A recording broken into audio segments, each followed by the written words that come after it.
पर आप जो हमें आदेश दे रहे हैं इसमें भी कुछ ना कुछ हमारा हित ही छुपा होगा और वास्तव में है भी हित छुपा होगा। हित क्या है? एक तो सती जी ने जो मरते समय राम जी से प्रार्थना की थी कि हमें फिर भोले बाबा मिले,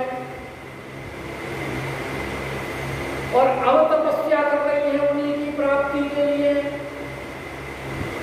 और सबसे बड़ी बात यह है कि तो भगवान शंकर जी के साथ धर्म चर्चा करते थे बैठ करके, और उनको एक साथी की आवश्यकता है, तो भगवान कहते हैं कि शादी कराने के लिए तो ये फिर दोबारा अपने वही राम कथा में लग जाएंगे।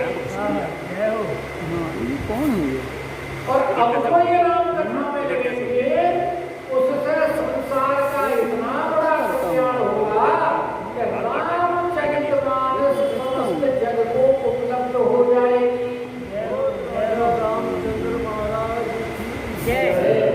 जिसके श्रवण करने से समस्त जगत का कल्याण होगा।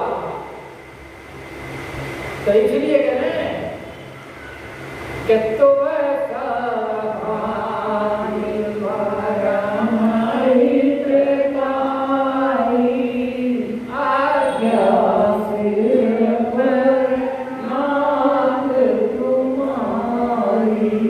भगवान को संतोष हो जाकर बड़ी आराम से मान गए।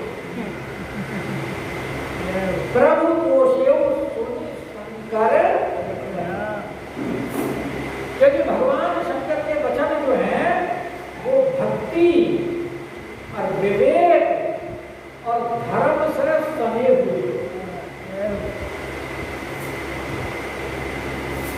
भाई सिर धरी आए तो करिए तुम्हारा भक्ति तो है, तुरंत आज्ञा मान रहे हैं, और अज्ञा सिर पर नाथ तुम्हार, तुम सब भांति पर हितकार। और ये विवेक देखो, मात पिता गुरु प्रभु के वाणी विनय विचार करिए तो बुझा। तो भगवान शंकर के जो इस प्रकार के वचन हैं, तो भगवान बड़े प्रसन्न हुए। अब जैसा वहां कहते वो उचित तदपि उचित असनाही, अब यहाँ भगवान भी बोल रहे हैं। प्रभु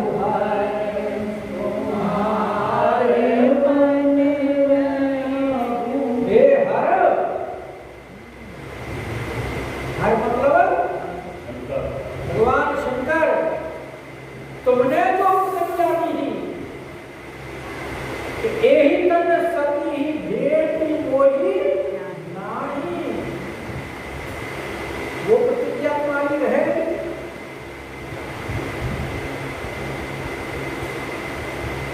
इसलिए तो जब तुम्हारी प्रतिज्ञा रह गई तो अब हम जो बात कह रहे हैं उससे तुम्हारी प्रतिज्ञा टूटने का कोई भय नहीं है।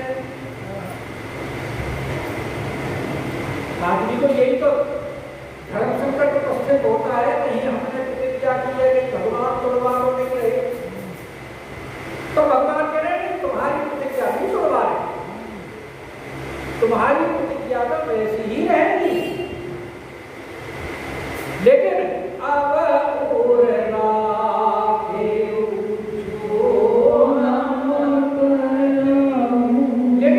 जो हम तुमसे बात कह रहे हैं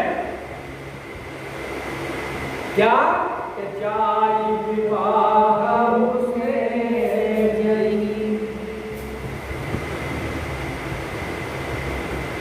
कि तुम पार्वती से जाकर विवाह करो, ये बात हमारी मन में रख लेना। कभी ऐसा ना हो कि भांग धतूरे का नशा करके और कहीं कोने में पड़ जाओ और हमारी बात भूल जाओ।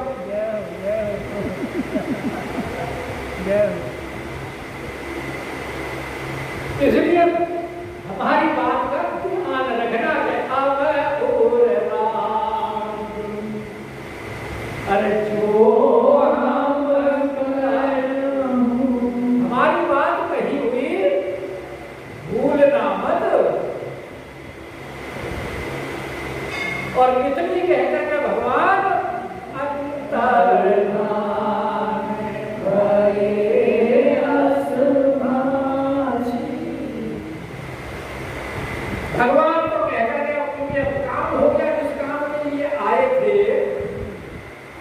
जब वो काम समाप्त हो गया और शंकर भगवान मान गए तो अब रुकने का कोई प्रश्न उठता नहीं।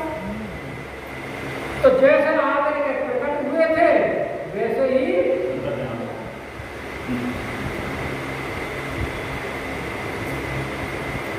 अरे भाई देहात में तो कहा बता डंडा पाना खेल दवा, फिर क्या करना है खेल। आप इस समझ में नहीं आई होगी हरियाणा की बात है। खेत में अगर घुसा गन्ना उखाड़ा ये क्या है, ये दूसरी भाषा को सुनते तो सुन रहा है।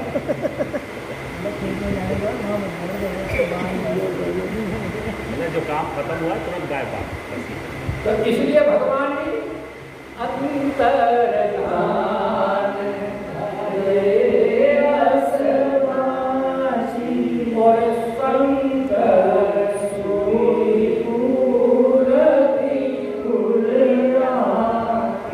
तो अब तक तो शंकर भगवान के हृदय में कौन सी मूर्त थी जिसका ध्यान करते थे? जो वहां देखा था उन्होंने विचरण करते हुए, विलास करते हुए और जिनको उन्होंने प्रणाम किया था, जय सच्चिदानंद जगन्नाथ। जो अंतिम बार छवि देखते हैं उसी का ही ज्यादा ध्यान रहता है। जानकी जी भी तो जो कपट पुरंग शब्द धारे भगवान, तो सो छवि राखी और जपत रहती है। यहाँ ये भी भगवान शंकर अब तक तो इसी का ही ध्यान कर रहे थे, लेकिन अब जो भगवान ने अपना सुंदर स्वरूप दिखाया, एक संपन्न शील निधि, अब वो छवि भूल करके ये छवि उन्होंने हृदय में धारण कर ली।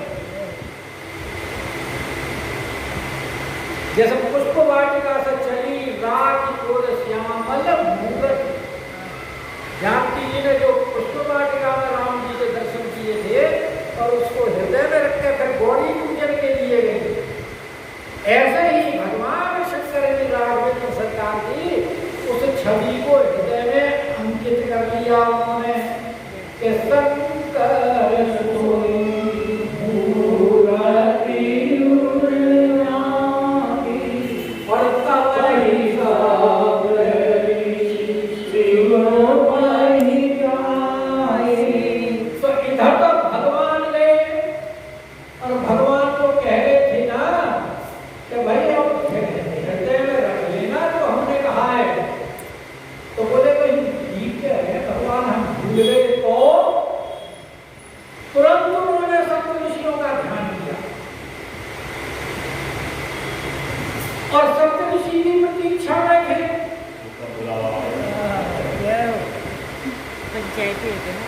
कि कब भगवान हमें याद करें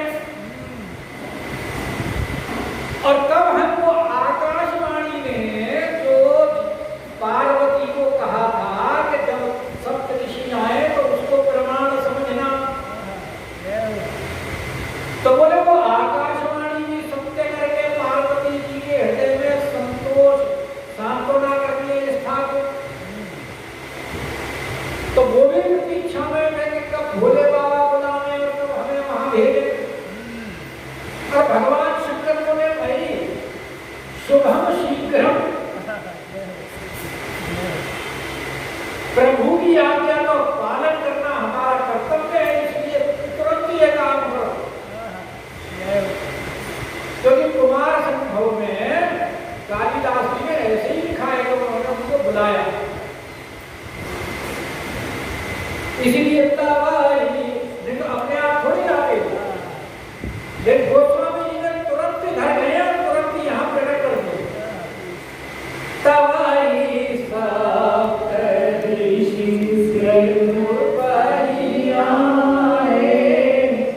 बोले प्रभु अति भजन सुहाए। अब शंकर भगवान सप्तऋषियों से बोले, देखो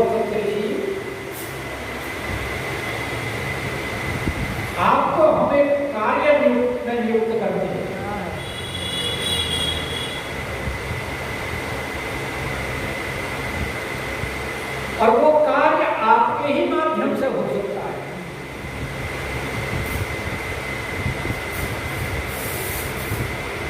और हमें भी आदेश हुआ है,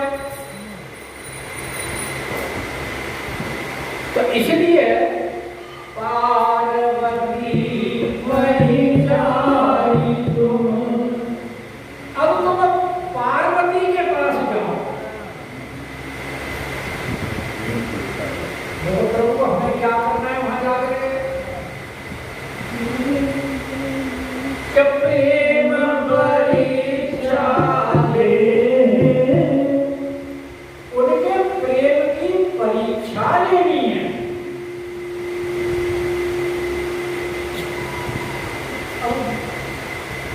पार्वती जी के प्रेम की परीक्षा क्यों लेनी है?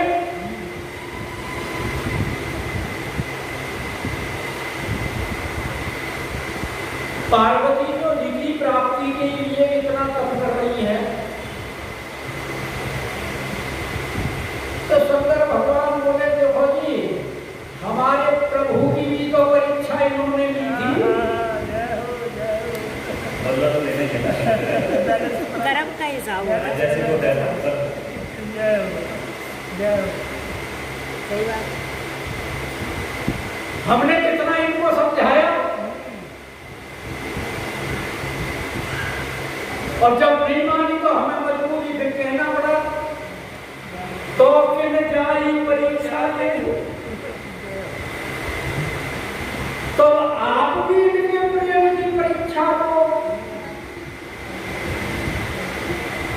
इसलिए कह रहे हैं कि प्रेम परीक्षा ले। और दूसरी बात ये है कि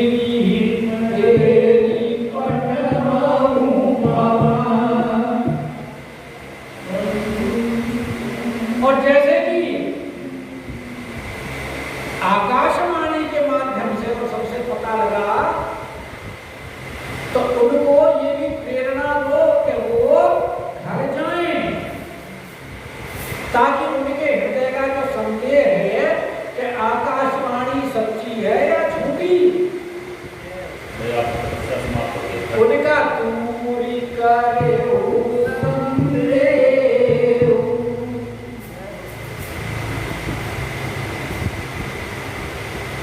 तो ऋषि ने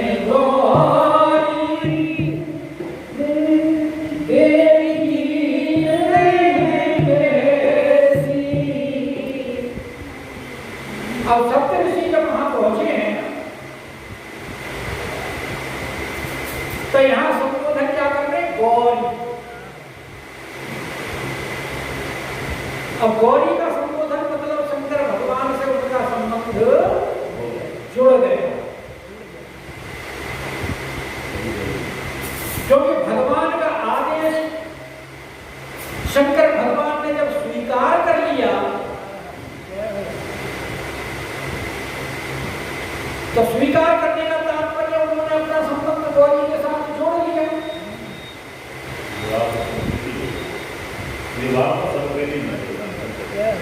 और जब संबंध जुड़ गया तो फिर तो, क्योंकि भगवान गौरी नाम मिलना क्यों है कि भगवान शंकर है।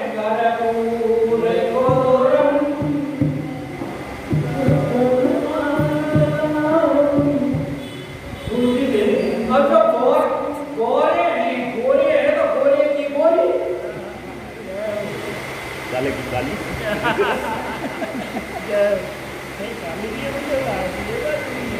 कुंदयिन्तु समगौर सुंदरम। भगवान तो गौर है ना, तो गौर के संबंध से क्या नाम हुआ इनका? गौरी। अच्छा, तो शास्त्र भी ये कहता है 8 वर्ष की कन्या गौरी कहलाती है, 9 वर्ष की रोहिणी कहलाती है, 10 वर्ष की कन्या कहलाती है, और 10 वर्ष से ऊपर की रजस्वला कहलाती है। तो यहां ऋषियों ने देखा कि अभी इनकी आयु कितनी है?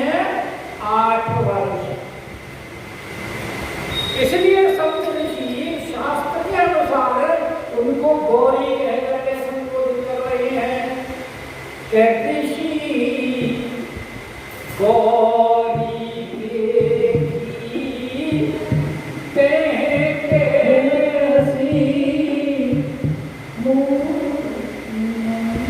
उन्होंने जाकर के लिखा 8 वर्ष की बालिका। तो शास्त्र के अनुसार गौरी है, लेकिन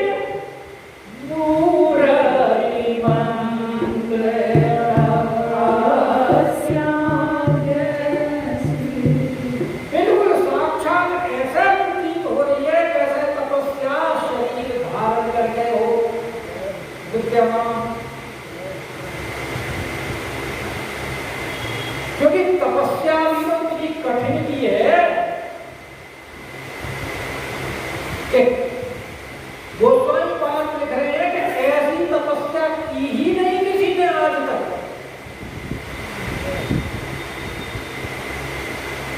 और क्योंकि नारद जी कह गए थे कि इनको भगवान शंकर पति मिलेंगे, लेकिन तपस्या के द्वारा मिलेंगे।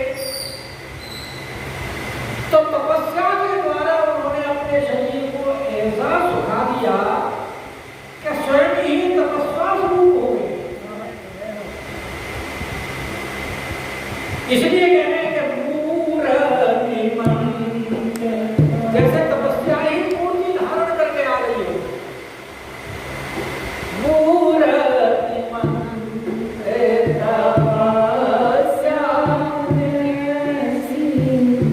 तो बोले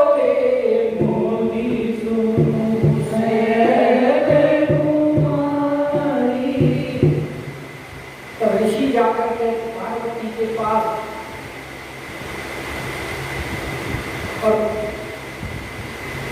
पूछते हैं, क्योंकि ऋषि भी कितनी त्वरा में है। जैसे भगवान अंतर्धान हुए, वैसे ही शंकर भगवान ने तुरंत ऋषियों को बुलाया और ऋषि भी तुरंत पहुंच गए। और जाके ही आप नहीं, जैसे शंकर भगवान के आने पर शंकर भगवान प्रणाम करना भूल गए भगवान को, ऐसे यहाँ भी ना कोई आग है, ना भगत है, ना कोई आसन है, ना आग है, ना पाप है, ना लक्ष्मण है, ना कुछ है। और सीधे प्रश्नोत्तर हो रहे हैं। यानी घटनाक्रम कितनी तेजी से घटित हो रहा है कि बोले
और तपस्या में उसकी आराधना की जाती है। तो वो कौन है जिसकी तुम आराधना कर रही हो? और दूसरी बात यह है कि जो इतनी कठिन तपस्या की जा रही कर रहे हैं, तो कोई ना कोई मन में हृदय में इच्छा होगी जिसकी पूर्ति के लिए आप ये कठिन व्रत कर रहे हैं। तो इसलिए कह रहे हैं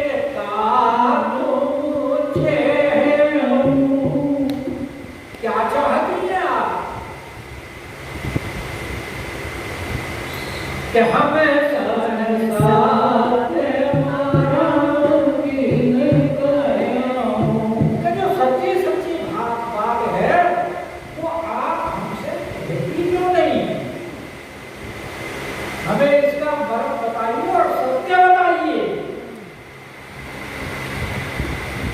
अब सप्त ऋषि हैं और कह रहे हैं कि सत्य बताओ, तो हम झूठ तो बोल नहीं सकते, क्योंकि सप्त ऋषि हैं वैसे भी जान जाएंगे जैसे भोले बाबा जान ले।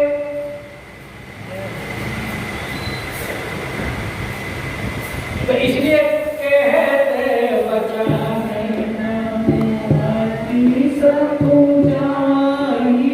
अब जो बात है पति के लिए जब तपस्या कर रही है और सप्तऋषि के सामने अपने हृदय की बात ये कैसे कहेंगे, शर्म की बात है, बड़ों के सामने है और अपने विवाह की, संबंध की, प्रेम की चर्चा करने में तो संकोच होता है। बड़ों के सामने तो बोलते भी नहीं है और सप्तऋषि कहेंगे बताओ, और वो भी सत्य सत्य, बड़ा धर्म संकट प्रस्तुत हो गया। तो कहते मन में बड़ा संकोच हो रहा है, लेकिन यहाँ और कोई है नहीं जिसके माध्यम से बोला जाए। अन्य ग्रंथों में तो सखियों के माध्यम से पार्वती ने अपनी बात कहलाई है, लेकिन यहाँ रामचरितमानस में कोई सखी नहीं है, इसलिए वो सकुचा नहीं है। और सकुचारी व्यक्ति को कहना तो पड़ेगा। जैसे जब राम जी के वनवास की बात सुनी तो जानकी जी ने सुनते ही और कौशल्या जी के पास उनको भी संकोच वश निवेदन करना पड़ा। जो संकोच वश के ऐसे में धर्म संकट जो उपस्थित हो गया कि ये वियोग का अवसर है, और ऐसे में अगर नहीं कहेंगे तो 14 वर्ष का वियोग भुगतना पड़ेगा। इसलिए वहां भी संकोच वश शर्माते हुए जानकी जी को कौशल्या से अपने मन की बात कहनी पड़ी। और यहाँ भी पार्वती जी संकोच वश कह रही है कि देखो आपने कहा ना शैल कुमारी, तो हम जब शैल कुमारी हैं, हिमगिरी की पुत्री हैं, तो पर्वत तो जड़ होती है, तो हम तो उनकी पुत्री होने से हम भी जड़ी हैं, बुद्धिमान तो है नहीं। इसलिए और आप जो कारण पूछ रहे हो, अगर हम कारण बताएंगे तो आप हमारी मूर्खता पर हंसेंगे। इसलिए कहेंगे हंसी आओ सोनी हमारी जड़ताई। तो क्या जड़ताई है हमारी कि मनोहर पाराना सुनाई सिखावा। हमारा मन हमारी मानता,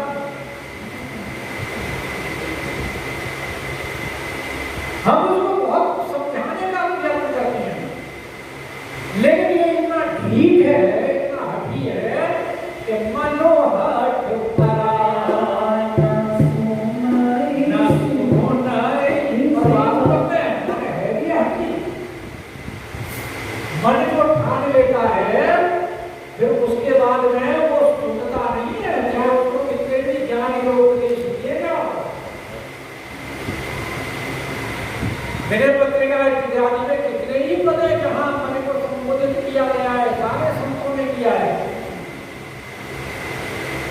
रामचरितमानस के अंत में पाई ना के ही गति पतित पावन राम भज सुन सके माना।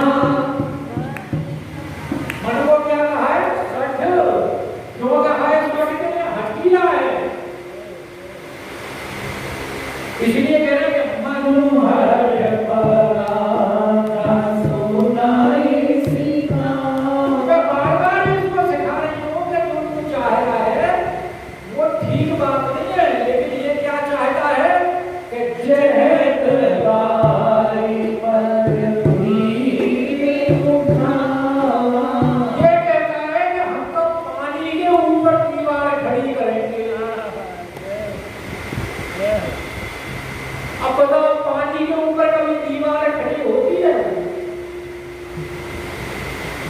उनका कहने का तात्पर्य क्या है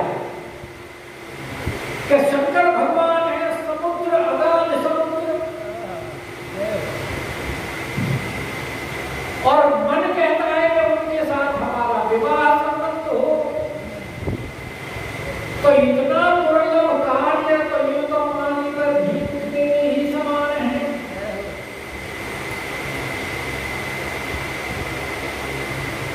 कितना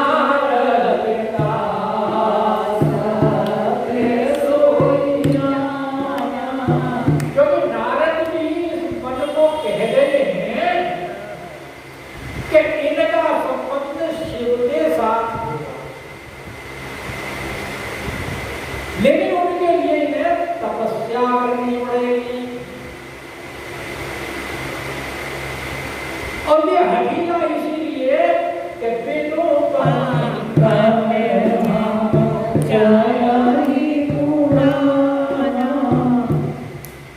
ये बिना पंख के ही उड़ना चाहता है। अब बिना पंख के कोई उड़ सकता है क्या? मन को होता है, मन को होता है। नहीं, तो पंख का मतलब है पक्ष। तो यहाँ ये कह रही है कि शंकर भगवान की प्राप्ति के लिए दो पक्ष हैं, एक तप का पक्ष है और एक भक्ति का पक्ष है, आराधना का। तो ना तो हमारे पास तप का ही पक्ष है और ना आराधना का ही पक्ष है, तो बिना पक्षों के हम कैसे उड़ेंगे, बिना पंखों के? लेकिन ये मन जो है फिर भी कि नहीं, हमने तो उनको ही प्राप्त कर पाएंगे।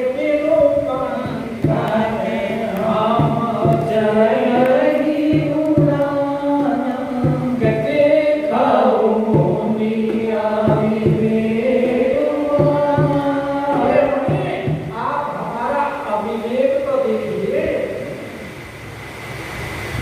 क्या चाहिए सदा शिवई करता, हम सदा शिव को ही अपने भरतार के रूप में चाहती हैं। क्योंकि नारद जी ने कहा है ना, तो लक्षण दिखाई दे कि इसका सुहाग